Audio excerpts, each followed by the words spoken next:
یا څلور کاله مخکې په اعظم سواتي د لاسه هم یو ازاري کار شوی و چې د باجوړ یو خاندان و، یو غریب خاندان و په اسلام آباد کې. هغه په کاچا آبادو په کاچا کورونو کې اوسېږي چې په هغې باندې تشدد کړی، وهل ټکول یې ورسره کړي وو.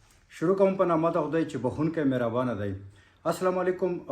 د سپینو خبرو پروګرام سره ستاسو کوربه امیرزاده وصال سره د خپل ملګري ذکر الله طاهرکلی او ستړي مه شئ. ملګري نن سپینې خبرې ډېر په ظلم باندې کوو. اعظم سواتي هغه نن پریس کانفرنس کړی دی، هغه په دغه پریس کانفرنس کې په جړه شوی دی، دومره په جړه شوی چې په کټ سره یې ژړلي دي چې کومه بېوسې خبرې هغه من وکړې. قسم په خدای چې چا هم ضمیر وي چې هغه په زړه کې دومره درد راشي او دومره چې په سترګو کې یې اوښکې هم ورسره راشي. ځکه چې په دغه پریس کانفرنس کې هغه وایي چې ما ته خپله لور راځي او ما ته په کټ په جړه شوی چې بابا د ویډیو راغلی ده. هغه وویل چې زه په تېرو څو میاشتو مخکې زیج پورته کړی وم او داسې ویډیوګانې مختلف قسم خبرې وکړې، خو من خبره دا ده چې هغه په هغه ټینګې په جړه شي چې دا وایي چې زما خپلې لور ته وویل چې په دې ویډیو کې ستا پردي څوک نشته، ستا بابا او ستا بیبي یا مور بیبي ده. نو هغه په دا ټیم کې په جړه شي. همدغه ټیم چې کوم جذباتو کې خلکو کې راغلي دي، خفګان اظهار یې کړی. اعظم سواتي کردار څنګه دی، ښه سړی دی، بد سړی دی، یو طرف ته خبره، خو بل طرف ته دلته خبره د پښتو د پښتونولي راځي چې چا سره هم داسې واقع پیښه شي هغه به دنه زیات هم دردېږي. چې د چا سره هم داسې واقع پیښه شي نو هغه به زړه دردېږي او د سترګو نه به یې د اوښکو په ځای باندې وینې تویېږي. ځکه چې د پښتون همدغه غیرت دی چې کم په خاوره او کم په ښځه باندې کېږي، د نه نور حدونه نه کراس کېږي چې ریډ لاین ورته ویل کېږي. حالا د داسې قسم له واقعاتو نه نور پښتانه، نور مسلمان، نور پاکستانیان وساتي چې کم نن په اعظم سواتي باندې راغلي و. هغه په کټ په پریس کانفرنس کې مطلب ټوله دنیا باندې دنیا په نظر و، دغه پریس کانفرنس ټوله دنیا ته ورسېدو. د اعظم سواتي په پریس کانفرنس پورې یا په ظلم زیاتي پورې ماته نن دا خبره هم مخې ته رایاده شوه چې د اعظم سواتي په شان په تیرو څو کالو کې په قبایلي سیمو کې هم دغه رنګه ظلمونه او زیاتي شوي دي. هغه نه واله د وزیرستان نه باجوړ او د باجوړ نه د سوات او مختلف په سیمو کې چې کومو کې دهشتګردي تېره شوې چې په کومو کې اپریشن شوي، فوجي عملیات شوي دي. خو هغه واقعي او په دغه واقعو کې صرف دا فرق و چې اعظم سواتي یو لوی نوم لري، یو د مالدار فیملی سره تعلق لري، یو ام ان ای پاتې شوی دی. او دغه رنګې د موږ تاسو غوښتنه چې کوم غریب خاندانونه و هغو د دې نه ډېر خطرناک خبرې موږ اورېدلې. خو چونکې بعضې خبرې د کولو نه وي په میډیا باندې، خو کم از کم هغه دردونه موږ ته پکې رایاد شو چې کوم خبرې یا کوم ظلمونه موږ په سیمه په منطقه کې شوي دي.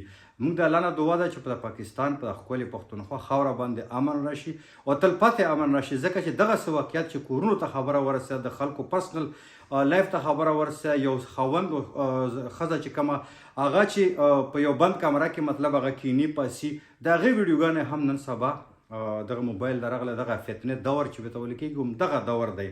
او ملګرو دلته یو بله خبره هم راته په یاده شوه چې په 28 اکتوبر 2013 کال باندې چې کوم وګڼه تیر 3 کاله مخکې یا 4 کاله مخکې په اعظم سواتي د لاسه هم یو ازاري کار شوی و چې د باجوړ یو خاندان و، یو غریب خاندان و په اسلام آباد کې. هغه په کاچا آبادو په کاچا کورونو کې اوسېږي چې په هغې باندې تشدد کړی، وهل ټکول یې ورسره کړي وو. هغه خاندان الحمدلله نن سبا خو د سوشل میډیا دور دی چې سره معمولي وي او که زیات وي او که کم وي، کم ظلم زیاتې وشي نو هغه سوشل میډیا ته راوځي او خپل جاړه او فریاد دنیا یو چې ته وي. الحمدلله سوشل ورکر شته دی، انساني حقوقو لپاره چې کوم خلک کار کوي هغې هم دا مسله راپورته کړې وه.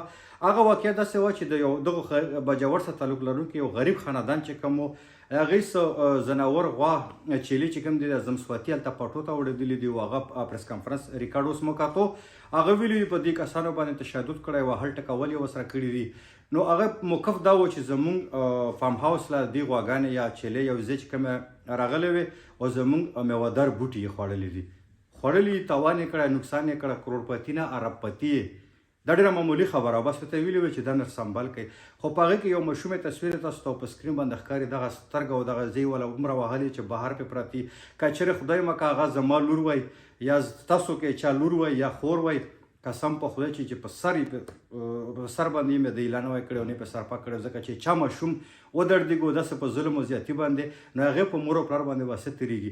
خو دلته تاسو ته زه یو خبره په ګوته کوم چې هیڅکله هم د غریب سړي مخې ته مه ځئ، ځکه چې غریب سړی تا نه بدله نه اخلي.